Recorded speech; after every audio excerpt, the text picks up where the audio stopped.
Vader, dankie vir u woord, dankie vir u goedheid, vir u genade, dankie vir u volmaakte liefde, dankie Jesus dat u ons lei, gees, siel en liggaam vanoggend soos ons onsself neerlê, en ons bid Heilige Gees dat u ons alleen sal lei, ons pleit die bloed van Jesus oor ons,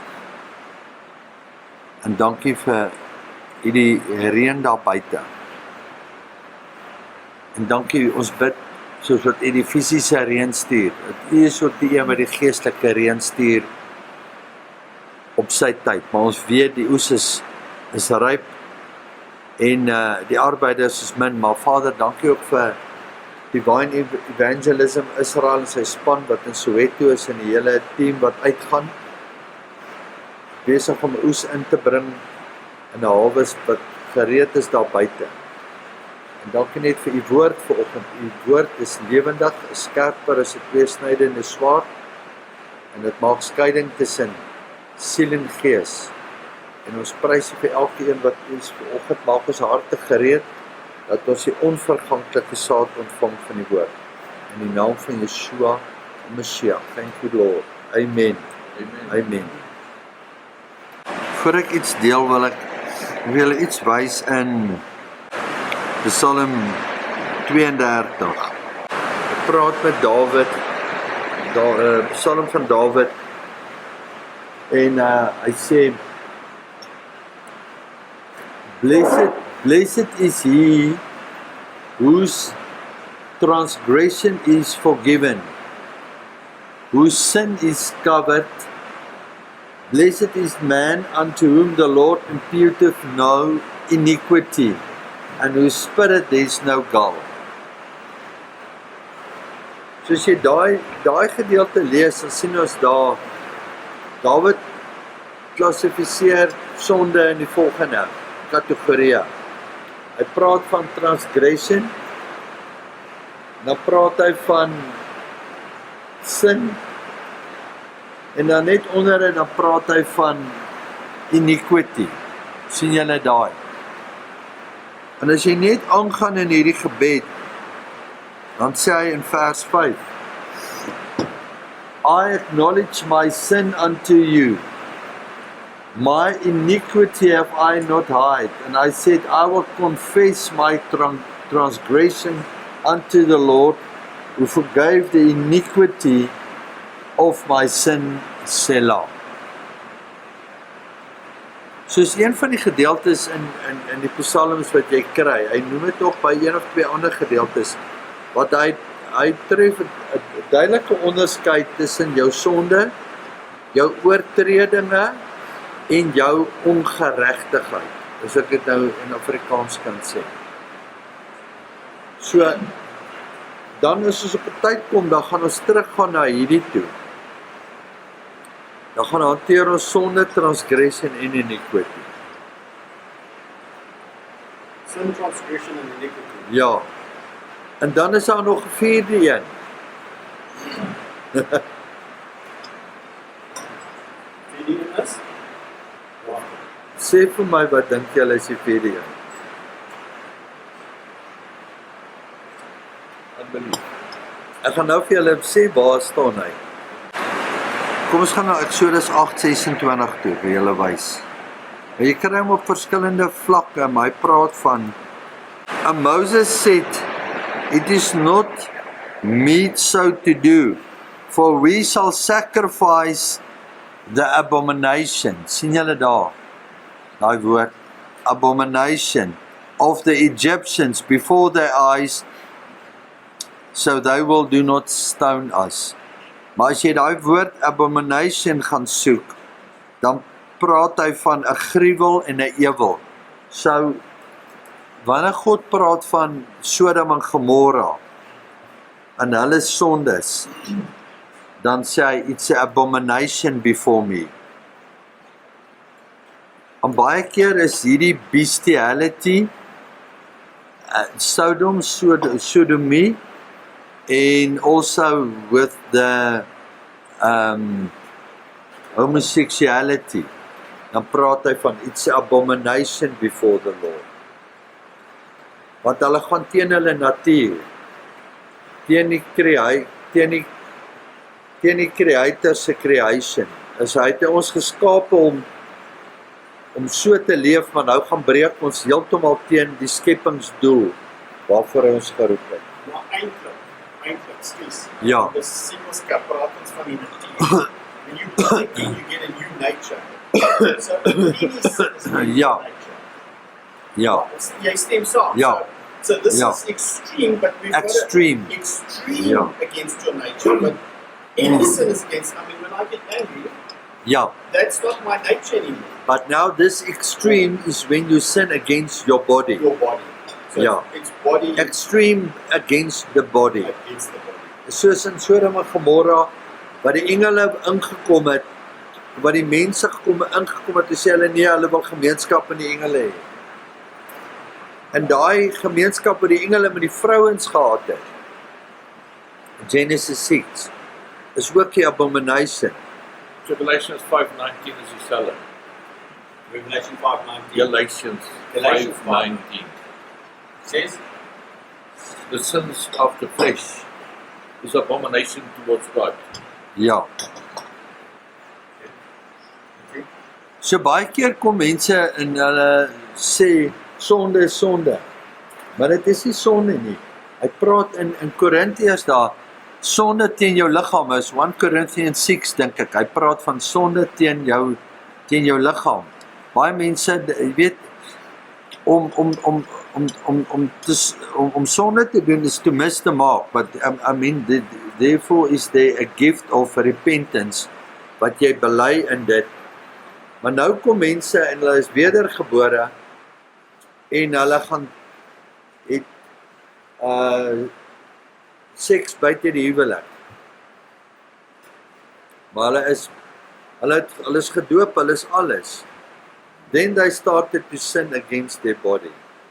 but everything's forgivable. Ja, Ja. ek sê, That's it. No, I'm just saying, why I'm saying that is there's some very hard point of views with that, because I'm going to say this gently. Sometimes I believe salvation's a process. I ja, believe you can still be born again ja, and do horrible things ja, ja, in ignorance, because Yeah. your soul isn't renewed, you No. haven't received it. Because Yeah. I have to lean on that Yeah. grace in my Yeah. life, because Yeah. I believe I was born again, but I was doing wrong things still, horribly. ja, ja, But as Yeah. the mind gets renewed, ja, so it you be, and then once you be, you do. But you can't force someone into. You can't say, okay, now everything has to be perfect. It's impossible. You've got to renew your mind. maar nou, ek stem saam, maar nou kom Kobus inkom, ek sien dat ouens is born again, en hulle kom tot 'n plek van repentance, bely, nee. Maar jy kry in daai selfde tyd 'n persoon wat kom, wat die aanraking van die Heilige Gees ontvang. En daai aanraking verander sy hele lewe. Yes. Hy wil nie weer teruggaan. Yes. Dis daai aanraking.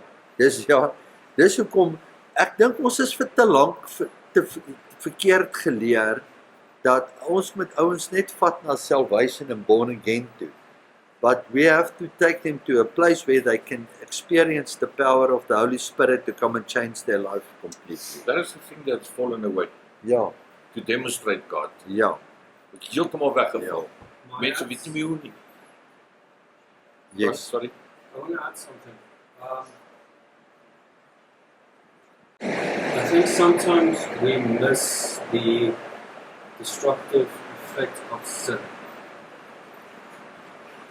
Because if you look at it in a personal way, I mean, you're falling short. So obviously there's a personal disconnect between you and the Father. And especially, as Andre said, I mean, sin, like sexual sins, are sins directly to your body. Any other sin is outside of your body, but you Yeah. sin with your body. But the thing that we miss is the effects of the sin that we are committing. And that expands beyond us. So that is then you profane God's name and you represent Him. The second thing is you do harm to the people around you that you're not aware of. And then the thing is, that all needs to be corrected. It's easy for us to say, yes, I've went and I've slept with another woman, or I did these things. The thing is, not only that you profane God's name, you profane everyone that's standing in His name with you, as an example that you give. We forget that sin affects to the fourth generation, even if you like it or not. If you take sin committed by adultery and then a breakup, it affects you directly, it affects your children at that moment directly, so that's a second generation, okay? And that brokenness goes over to the third generation as they remember how the family split up, and then even that creates a position of distrust or hurt that can only be recovered fully if Satan, none of them did the same kind of sin, to be recovered maybe in the third, in the fourth generation. And I think that's why, talking of which, I was reading Amir's posts on, they caught 2 nurses helping us protesters, and they raped them till their bodies were damaged. They had to carry, they messed up their whole, that's how badly they raped them. And it's a spiritual attack. Yeah. They destroyed those women. They destroyed them. Literally for the rest of their life, those women are capiche. Satan works through that. It's a weapon. An evil weapon. You see also that we talk about the sins. It's one thing that also when you actually, that's why the Bible says make disciples of people. Amen. They need to know. Amen. They need to be trained. Many people don't know unforgiveness takes you to hell. When you are born again, your sins are forgiven, yes, but unforgiveness not. It's still in your heart. You have to remove that sin out of your heart. Yeah. So still you can be born again, but you can still go to hell. Yeah. You need to take out that seed out of your heart. That's why the Bible says, make disciples, and that's it. Do not conform to this world anymore. Because if you hate somebody, you work against God's love. His covenant that He made with us. You need to tell that person, listen, we have to forgive. And that is the most powerful weapon the devil uses to destroy people. When I do counseling, when I come to unforgiveness and let people repent and make right with those people, everything breaks loose in them and they are delivered instantly. But sometimes I doubt the born again experience. Maybe it's more like a miscarriage. Yeah. So We discussed it last night. So the enemy can also the enemy can also come to you and bring a false born again experience. That you will, in your mind, you think you are born again, but when there is still unforgiveness, because I believe when you are truly born again, you cannot be unborn after that. Okay. Because in the natural, it's not the same as once saved, always saved. I'm talking about born again experience. Okay, if I ask you, go back now into your mother's womb. Impossible. So how much more if you are truly born from God, from His seed? Can you go back to your old nature? It's possible to sin again, but my question is then, is it truly born again? To go completely back. No, Yeah. it's not. Because you are, and there's a scripture in Corinthians that it says, even if you die before your time, He will destroy your body, but to save your soul. So you get generals, God's generals in the past, that they started to function so on a level of supernatural. belief. Yeah, but the things happened before them. They can see the healings and everything, and out of that, the enemy just slightly brings a little bit of pride into them, get hold of them, and out of that place, they started to sin, and then the Lord just rather take them away so that their soul can be saved. So they die before their time. One of you can look at William Branham's life. Yeah, he had everything. He was the evangelist. Everyone was looking at him. But what I've heard and what I could see about his life at the end, there was like a falling away. If you look at Paul Cain, if you look at people, prophets like Bob Jones, people like them. So this is why the enemy will come in. He will look for an open door where, and even where a time when he can bring in his healings and his miracles, and you started to function more in the second heaven than in the third heaven. So if we say there's no healings and miracles in the second heaven, Sangomas do things that Exactly. that people in the church can't even do. Exactly. Can I testify of something Yeah. that another pastor testified? It's on YouTube, of Jim Baker. Powerful preacher. Yeah. Powerful preacher. Then Jim Baker. what happened was his wife started, because he's so much out, Yeah. started to have an affair with Yes. somebody else. You know the story as well? Yeah, Yeah. I was looking at one morning on TV about 10 years ago, 15 years. Yeah. John Bevere. Yeah. Is it the testimony of John Bevere? Yeah, John Bevere, die oudertrekkies, Theodore F. Jong, Okay, but yeah, John Baker. Jim Baker. Jim Baker.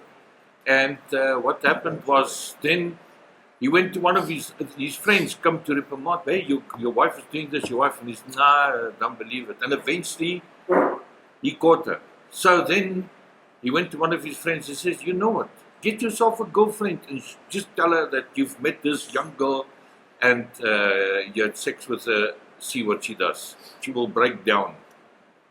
And he fell for the trap. They gave him a key with a woman in the room. He went there, slept with her, and 3 months later, the lady called him, said, listen, $120,000 or I'll expose you. So he paid $120,000. So the next time she came, she said, no, I want $1 million. And then eventually what happened was he was exposed.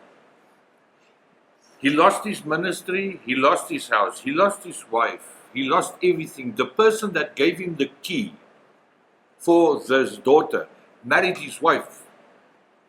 He had nothing. He was destroyed completely. God came and restored that man and let him stand up again. People helped him, people bought back, and he had hotels, 500 room hotels, two of them, and lots of properties. He lost everything. But God restored him and everybody bought, and today, I don't know if he's still alive today. yeah. He is back to normal. He's doing back Jim to Baker's everything. show. He's now in his 80s. Yeah, and he's still preaching now, on Yeah. fire. And he made a mistake. He changed his mistake. whole life. But what I read in this is, and I keep hearing this is one of, I always used to say, Satan's MO is divide and conquer. He's got a few, he does the same things again and again and again. But one of them that I've recently heard is that he waits for you to get promoted and promoted and promoted. And when you're right at the top, then he hits you. Yeah. Because when he hits you there, he causes whatever. And we've got different weaknesses, so that might not be a weakness, it might be. Then when you fall, those around you, then instead of just you and us four and my family falling, Yeah. a whole ministry, the whole thing. And look what happened now on all these big TV preachers. Jimmy Swaggart, etc. Lots of people that Yeah, and was exposed with things like that. but Jim Baker, nee? Taking in consideration also those that looked up to them as an example, because they're also, Of course.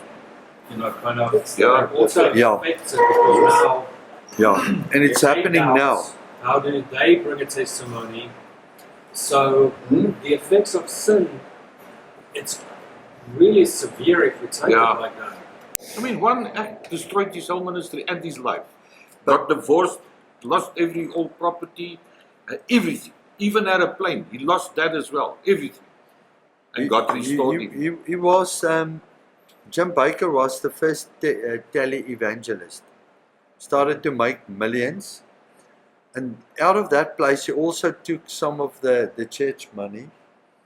At that time, it was more than 20 or $30 million. So, John Bevere went to see him in prison. Okay.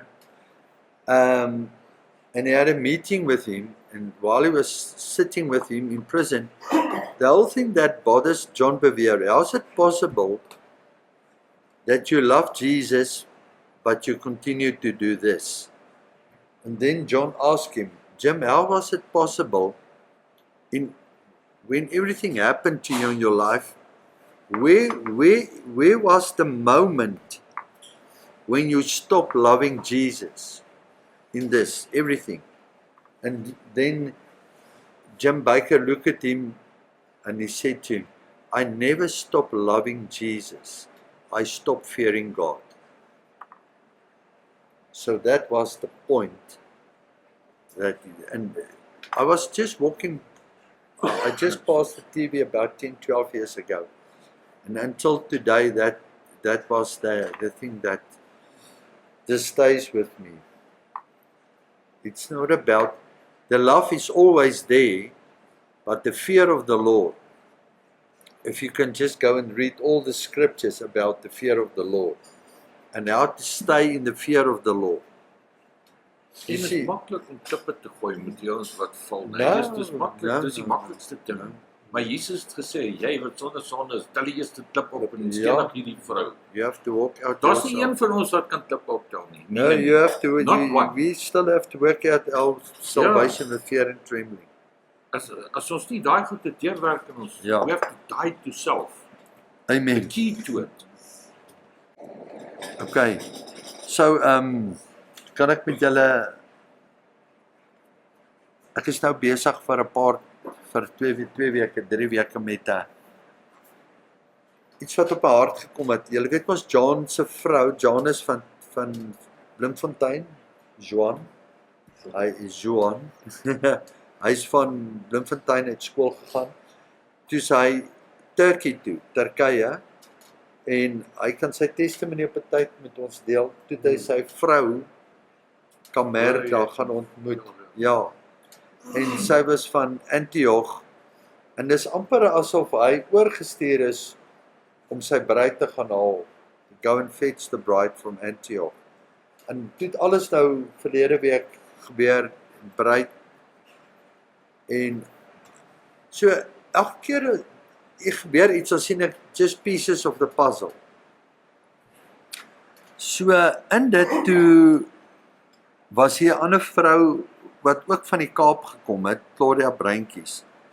En sy het net gekom en sy het 'n woord te release. Maar ek het dit al gehoor en nou gaan ek vir julle die volgende vraag.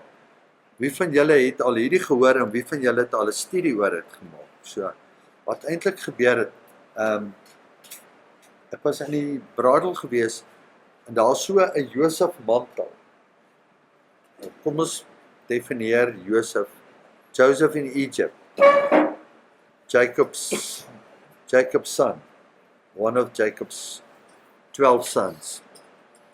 En ons weet daar's 'n calling op a Joseph anointing in the last days.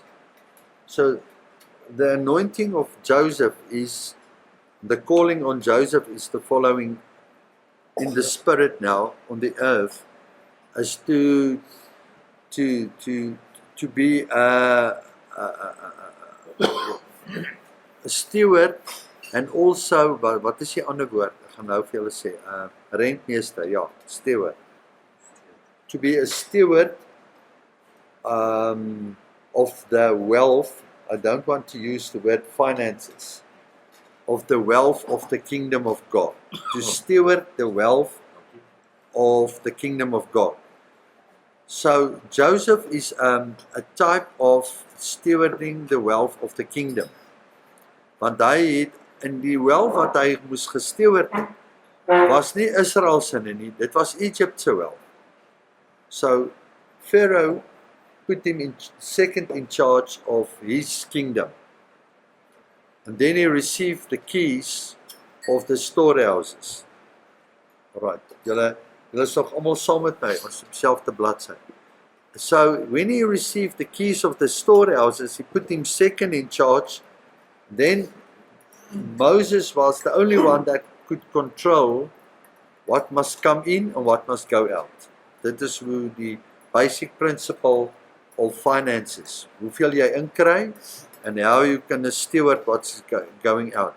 So if you look at your bank balance today, it's not about what's coming in, it's about how do you control and steward what's going out. En daar's 'n sekere deel wat aan God behoort, wat nie aan ons behoort. There's a part that belong to him.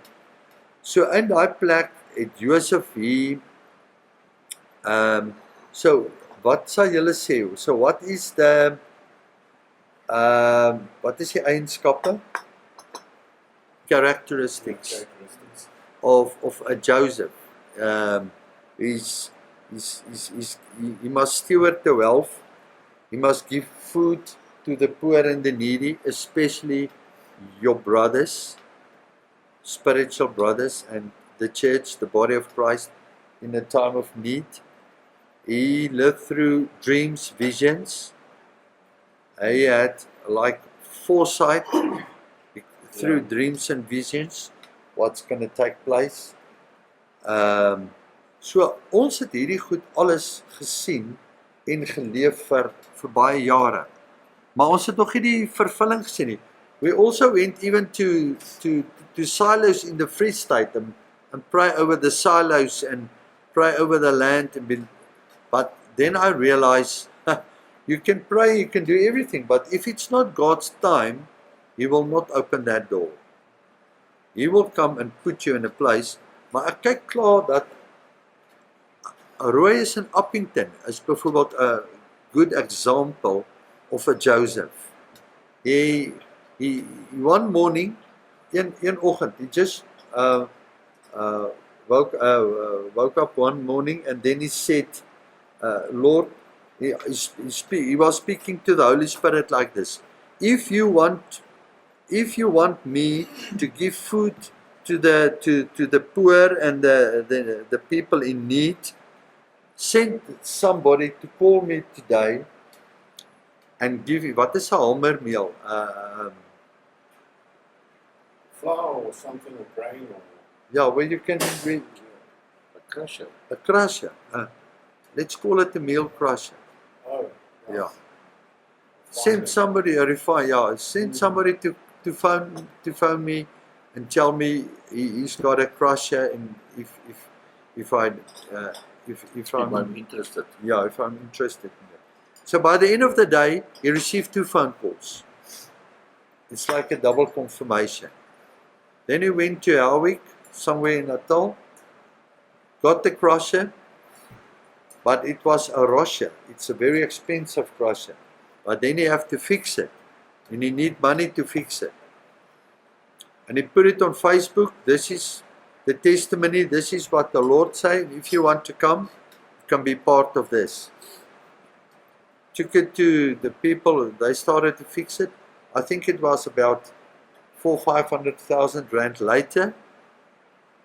Then he put on a silo, a sink, silo on his farm. And then the crusher was there, and then he started to ask farmers to bring in the maize.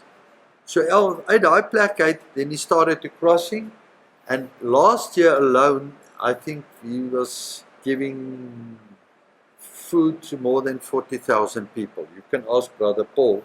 He also have received of Roy's millie meal in the past. So in the back, it's Tanin Mills. There's a message, and the whole gospel is there, and everything is on that message. Then I realized we went to Wesselsbron. Do you know, weet julle, was julle al gehoor, Wesselsbron het die grootste meele, ek dink in die wêreld of in die suidelike halfrond. Een boer. We went to his farm. I had photos of that. It can store one silo, one container can store 186,000 tons. Yes. Ja, ons het in 'n spiral stairs. We went up 22 stories high. Staltrappe geklim. I will watch you from the bottom. And the amazing thing is there's a solid underneath. There's a solid the foundation, but about 120, 150 or 300 thick with steel. Reinforced everything, and then underneath that it's like a basement, and there's this what is Conveyor that? belt. Conveyor belt, yeah, and a lot of openings there, Yeah. and the whole thing goes like this, and then you open it in the basement, and then it takes the. It's amazing how the whole thing works. Let's go to the crusher. And when you go underneath, you can just realize there's 186,000 tons above you now. But and then what they do, they are selling to all these, all these maize that you can buy from Checkers, Spar, and you will get Ivisa, and then you will get King something. What is the different types of maize that you can buy? What is the names?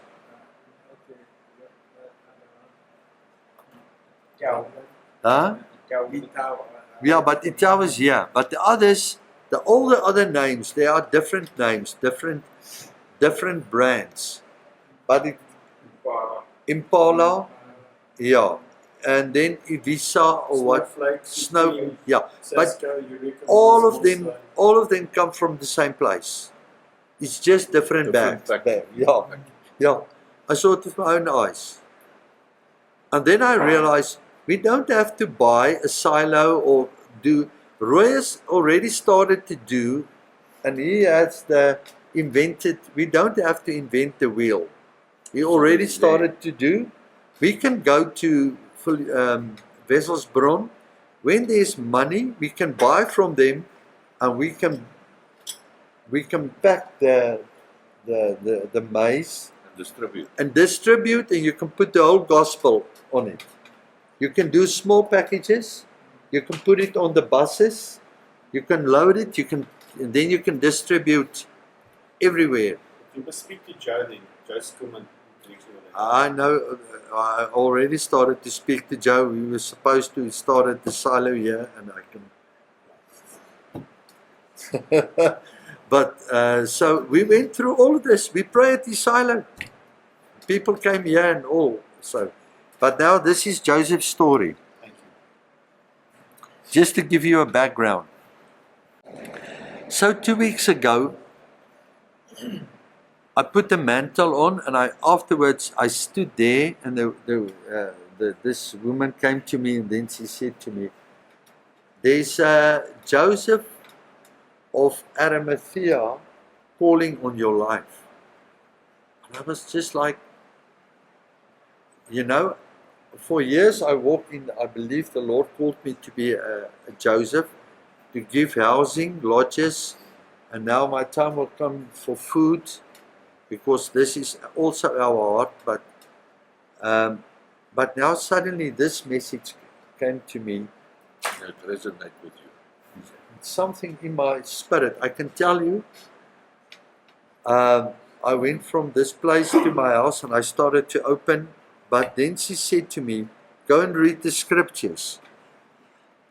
So my question is, my vraag is, hoeveel van julle weet van Josef van Arimatea? Wie van julle het al dit He begin? was a man of influence.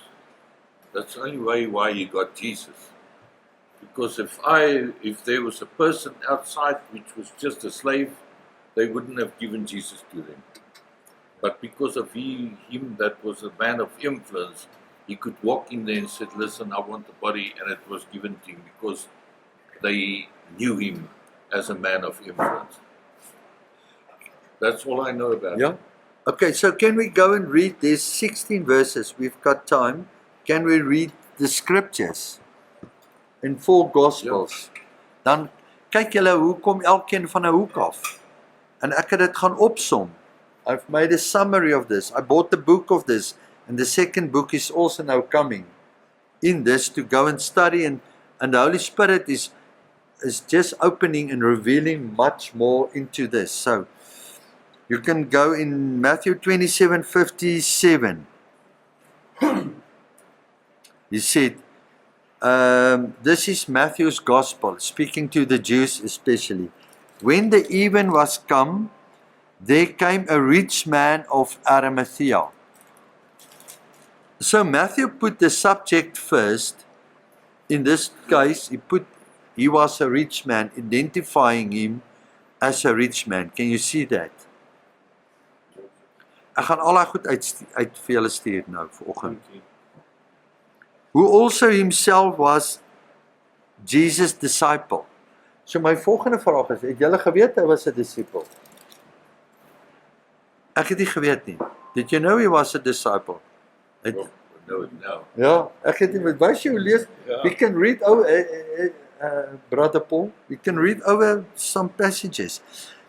When the even was come, there came a rich man of Arimathea named Joseph, who was also himself was Jesus' disciple.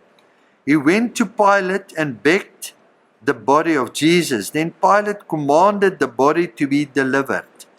Then Joseph had taken the body, he wrapped it in clean linen and a cloth, and he laid it in his own new tomb, which had hewn out in the rock, and he rolled a great stone to the door of the sepulchre, and he departed. All right. Now let's go to Mark 15:43. Julle kan aantekeninge maak soos ons lees wat vir julle uitstaan. Ek het dit gemaak, maar jy kan jou eies maak. You can do your own. Mark 15:43. Now he started with a name, Joseph of Arimathea. Matthew started with the rich man, and then Arimathea, and then his name. Joseph of Arimathea, an honorable counselor, which also waited for the kingdom of God to come, and went in boldly unto Pilate, and craved the body of Jesus. And Pilate marveled if he were already dead, and calling unto him the centurion, he asked him whether he had been any while dead. And when he knew it of the centurion, he gave the body to Joseph, and he bought fine linen, and took him down, and wrapped him in the linen, and laid him in the sepulchre, which was hewed out of the rock, and rolled a stone unto the door of the sepulchre. Sien julle, hier bring hy iets anders uit wat nie weer by die ander is nie. Honorable counselor. Ja, and also daar was ander right, honorable counselor het uitgestaan, wrapped in fine linen wat uitstaan hierso. Ander sê hy net linen, hier sê fine linen. Luke 23:51. The same had not consented to the council indeed. He was of Arimathea, a city of the Jews, who also himself waited for the kingdom of God. This man went to Pilate and begged the body of Jesus. And he took it down and he wrapped it in linen and laid it in the sepulchre that was hewn in stone, wherein never man before was laid. Sien julle hier sê hy, nog niemand het daarin geleef voorheen nie. Okay. Then we go to John 19 verse 38. En hoekom ek hierdie ook gee, you must go and meditate upon this.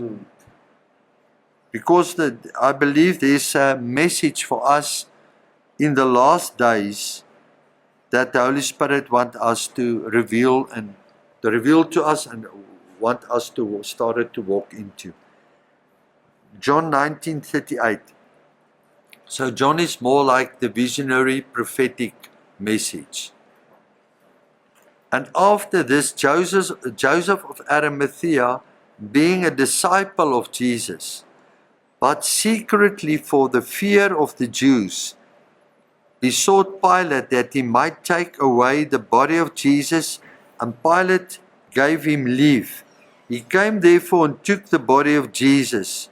Now there came also Nicodemus, which at first came to Jesus by night, and brought a mixture of myrrh and aloe,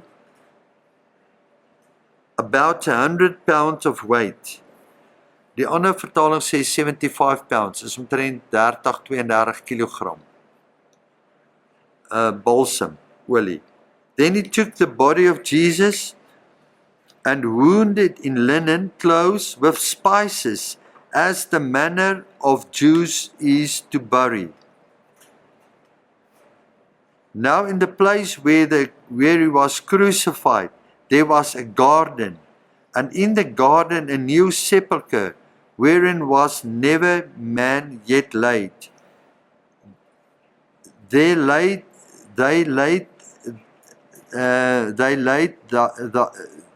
Jesus, therefore, because of the Jews' preparation day, for the sepulchre was near at hand. And the Holy Spirit started to reveal to me, when you look at Matthew 27:58, and when the even come, there came a rich man of Arimathea. So it's defining him as a rich man. So it's not anybody, all right, what the Holy Spirit started to show me. It's like to ask Graham now, or Cobus, go and buy yourself a property in the middle of Sandton. Go and buy a garden there for yourself, a property, a piece of land, or even in New York in Times Square. Go and buy a property there. Do you think it would be expensive or almost impossible to buy? So when you go and read about Joseph of Arimathea, the word counselor means he was part of the Sanhedrin, the 71 Jewish elders. And to be part of the Sanhedrin, I look at the conditions to be part of the Sanhedrin. First of all, you have to be scholar in the Word of God. You must be like a rabbi. You must be a rabbi. You must scholar in the Word of God, since they call it Beit Sefer, the house of the book. Before you were 6 years old, you have to study the Word until you were 30 years of age. So for 24 years, you have to study the Word. You have to know the whole Torah, from Genesis to Deuteronomy, on the top of your head first. Then you have to be completed like a degree or scholar in the law, the Roman law, and also the Jewish law. You have to know that. I will not say the Roman law, but you have to know exactly, because the officials of that time and the people that was in charge of Judea, Samaria, was the Roman government. And thirdly, you have to be scholar in astronomy. You have to know the stars, everything in the stars. So you have to be, jy kan nie dom wees nie. Fully equipped. You have to be fully equipped. So many of these people of the Sanhedrin, all their knowledge went to their head. The Greeks. So two of them, Nicodemus, that you can read in John 3, and Joseph of Arimathea, hulle moes soos vriende gewees het. And they have, after what happened to Nicodemus, I believe he and Joseph of Arimathea had a close relationship, because they didn't agree what the Sanhedrin was doing at that time. So Jesus moes skuldig bevind geword het by Roman law and also Jewish law and court, Sanhedrin. Dis hoekom partykeer dat wil hom in die aand gevat het om 'n trial te gehad het, dan was die Shabbat naby en hulle kon hom nie invat nie, and they have to accuse him and they have to bring him before Pilate. So in al hierdie in 'n wêreldse hof, the Roman law and also the heavenly council, the Sanhedrin, because the Sanhedrin laws is die woord van God. Hulle werk op Bybelse beginsels. Ek sê nie alles is hulle, maar hulle het hom onskuldig. Hulle kon hom nie skuldig kry in een van die twee nie. But he was accused from both sides, from the worldly side and also from the heavenly side. En hulle kon Jesus nie skuldig kry nie. Hy het voor Pilate gestaan, voor die judge, en dan weet ons wat het gebeur daarna. Maar let's come back to this. Apparently Jesus had to give them something to find him guilty, because otherwise he wouldn't. Yes. Ja. So, Ja. because they couldn't Ja. agree. They could not agree. He said, well, yeah, just use this. You understand? So, But at the end, even Pilate asked him, who must we, vir wie moet ons vrylaat? Jesus of Barabbas? En dan toe skree hulle uit, en dan sê, okay. En even Pilate se, môre julle, even Pilate se vrou het die vorige aand 'n droom gehad, en gesê, ja. So out of this, but now, the point that I want to make here, there's so many things, but I want to just bring in this foundational thing. The rich man came of Arimathea, and then the Holy Spirit started to reveal to me, there was a parable that Jesus was speaking, I think it's in Luke 19, about the rich young ruler. Before the rich young ruler, he had a meal with Zacchaeus and also with blind Bartimaeus. But then the rich young ruler come to him and ask him, what must I do to inherit? And he said, I've already done A, B, C, D and everything. And then Jesus said to him, but one thing you lack. One thing. Go and sell. So, in the same, we are standing here now with two rulers, rich, wealthy rulers.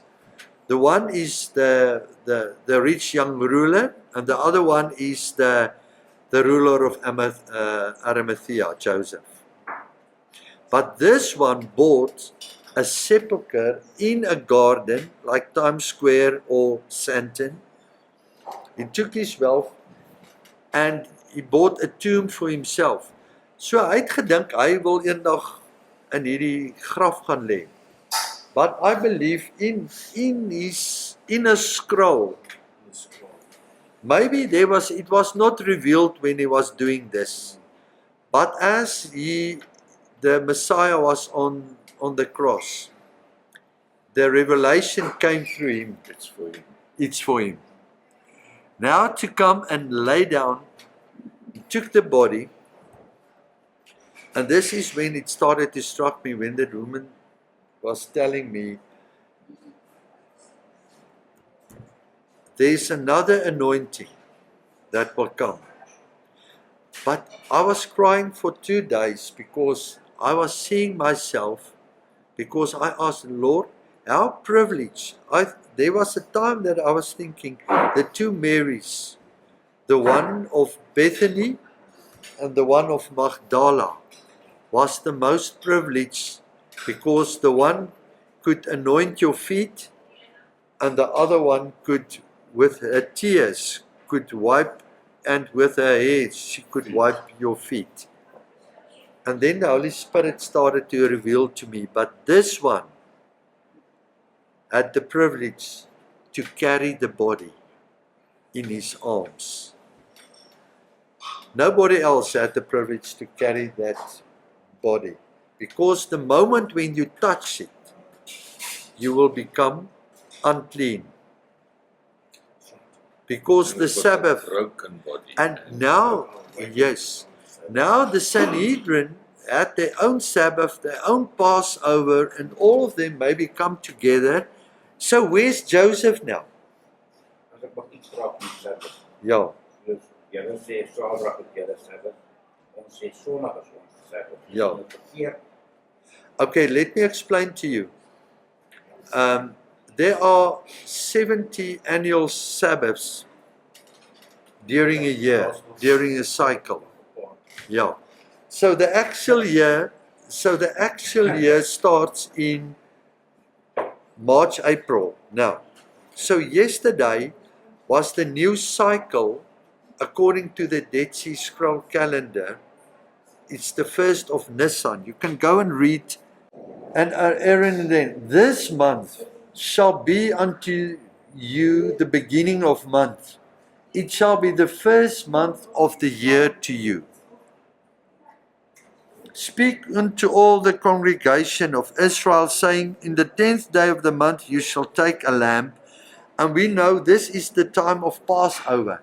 So when we go and read the scriptures, 1st of January could not be a new year. We celebrate it because of all this Roman confusion and everything. The Chinese had their New Year, and there's a financial New Year in South Africa. There's a 1st of January. Wat die belangrikste is jou oog moet altyd op die kruis gefokus wees. But now what I want to explain to you, because there are 70 Sabbaths. So, waar is die ander? Daar's 52 weke. Okay, om dit maklik te verduidelik. We celebrate in South Africa, we celebrate Christmas as it is a Sabbath. Ons het almal gaan kerk toe, almal, jy verstaan, but it's not a Sabbath. So, Pesach, Pentecost, and Tabernacles. So you can have a feast of unleavened bread that will start on a Wednesday, but that's a Sabbath. A weekly Sabbath, and a weekly Sabbath is on the 1 day a week, and then you will get a high Sabbath. They call it a high Sabbath. So this was a high Sabbath on a Wednesday. So on the Tuesday evening, it was on the Wednesday evening. It was on the Wednesday afternoon. Before the sun, sunset? Sunset. Yeah. Starts with the sunset. Yeah. The body must be taken down. Then the Jewish festival will start. The Passover will start just after that. And I believe the emphasis now here is to follow the pattern, what's happening here. This man is part of the Sanhedrin. He must be part of the Pesach festival meal. And if he's not part of the meal, and if there was any rumor that he had handled the body of the one that they have just accused and crucified, unclean, he was in big trouble, himself and Nicodemus. Had to clean up that. So he put everything at stake. Hy het alles op die altaar gesit. Dis so goed, jy is hoof van die synode in Suid-Afrika, jou hoogste posisie, en jy in almal stem vir, kom ons noem dit, vir een of ander regte in Suid-Afrika. 'n Man mag met 'n man trou, en 'n vrou mag met 'n vrou trou, en 'n man mag met 'n bees slaap, en 'n man mag met sy hond slaap, hy mag met sy hond trou. En die kerk stem in daarvoor, en hierdie ou wat die hoof is van die synode kom, en hy sê, maar ek gaan nie daarvoor instem nie. Hy sal onmiddellik, almal het ingestem, hulle sal hom onmiddellik uitsit. He will lose his whole reputation, and more than that, hulle sal hom uit die gemeenskap uitverban. So, he was handling the body to become, wat is het?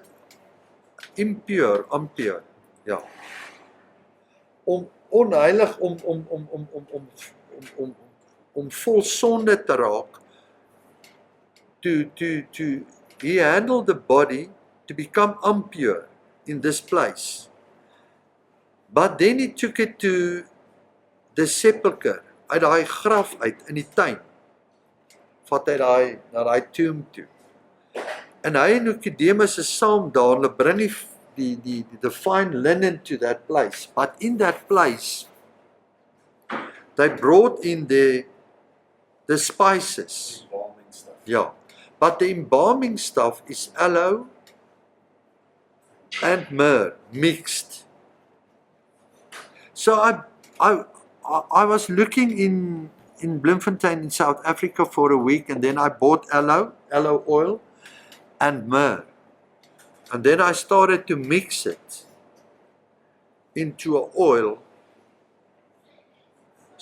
So what the Holy Spirit showed me is, if Kobus, now think for yourself, you have taken down the master's body, and you have to put on the oil. Dis kom hier anointing oor my. Gooi my kop ook. It's only your hands, because these hands have touched the master, so that new life, resurrection can come out of these hands who touch the body. And so when you go now into the streets of the city of Bloemfontein and started to pray for the sick and all the people, the resurrected power of Jesus Christ is in your hands. And I've never seen it in this way. Now, the wealth and the riches was a tool for him to become part of the Sanhedrin.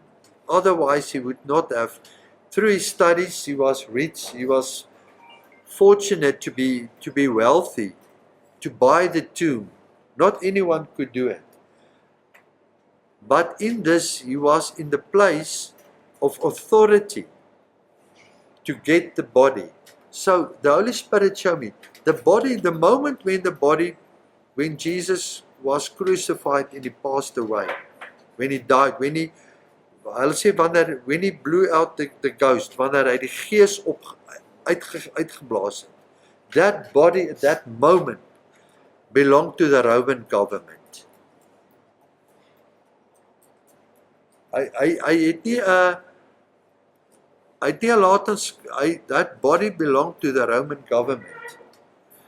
And now to get that body that belongs to the world, to the Roman government, to be translated from the world into the kingdom of light, into the kingdom of God, there must be two witnesses legal right authority. And also through that, the Lord allowed them that the 2 secret disciples could handle the body, but not his disciples, because they have to come and like a death certificate. The centurion went, Yeah. and he came back and said, he passed away. He's no more with us. You can give him the body. Put the spear on the side. Yes, everything. And through the carrying, all the blood and everything that was on started to come onto Nicodemus' clothes.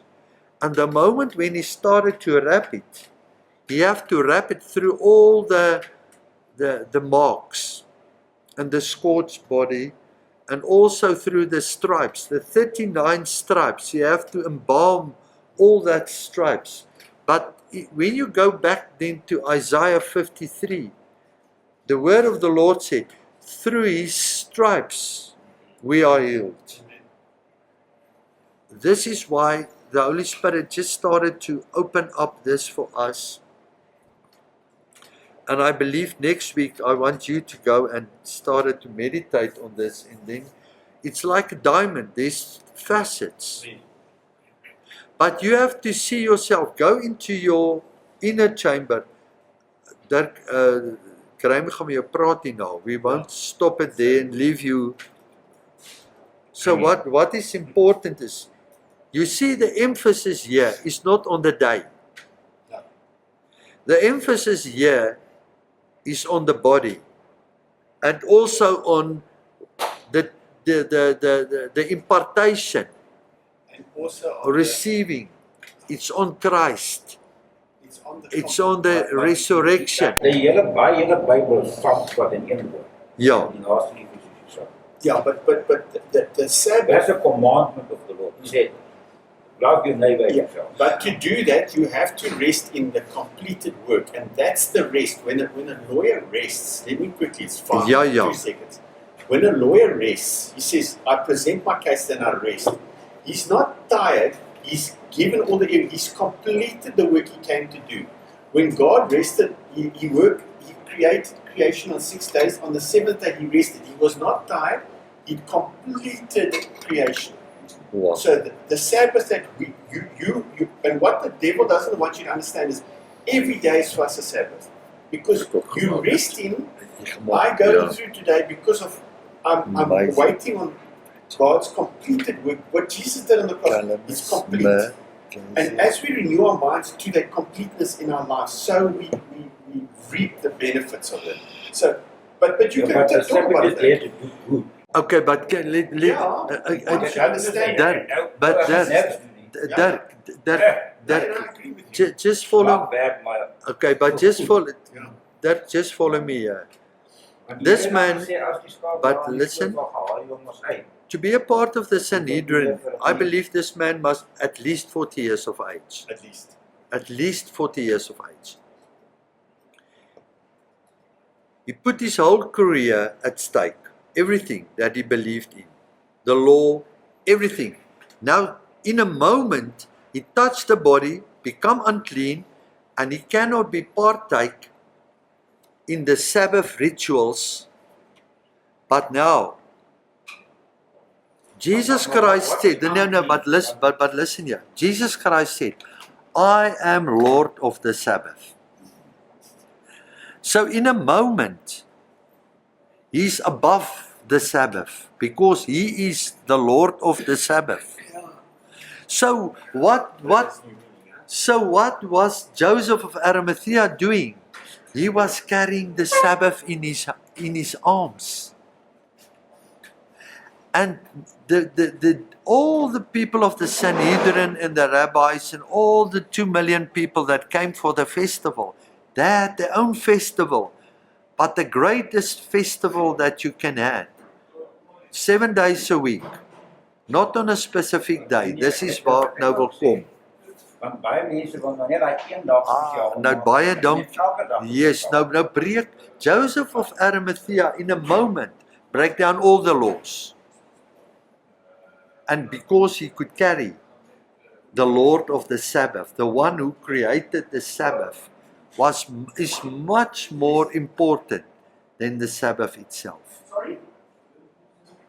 And the moment when he carried that body in his arms, he put it in the tomb, he embalmed it, he wrapped it, and when he became dead. He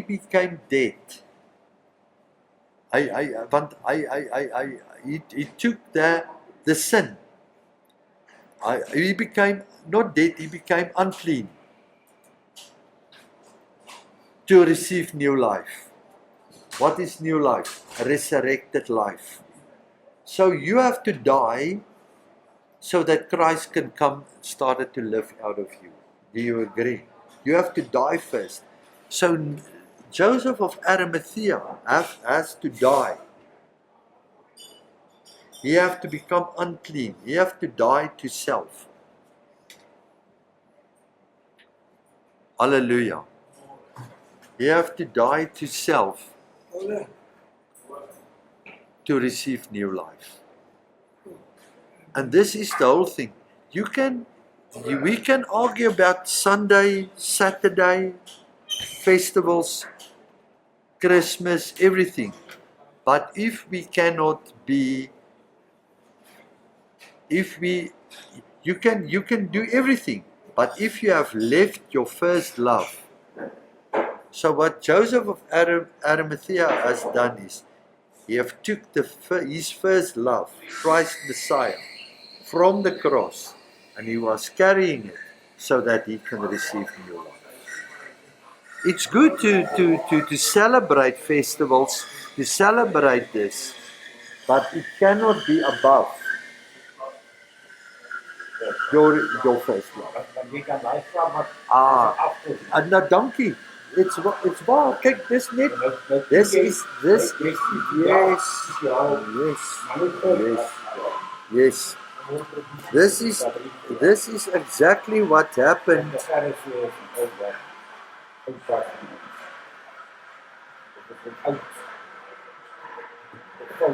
Yes. So Father, Lord, let's just seal off this morning what has happened, what you have given to us. We give you all the praise, we give you all the glory. All the honor belongs to Jesus Christ. Thank you, Lord, for your word. You've just opened the word this morning so that we can have new life in Christ Messiah. Father, I pray for new revelation during this week, that you will open new revelation unto us. We give you the praise, the glory, and the honor in the mighty name of Jesus Christ. As we seal off, and thank you, Jesus, for this morning. Thank you, Holy Spirit. Amen and amen.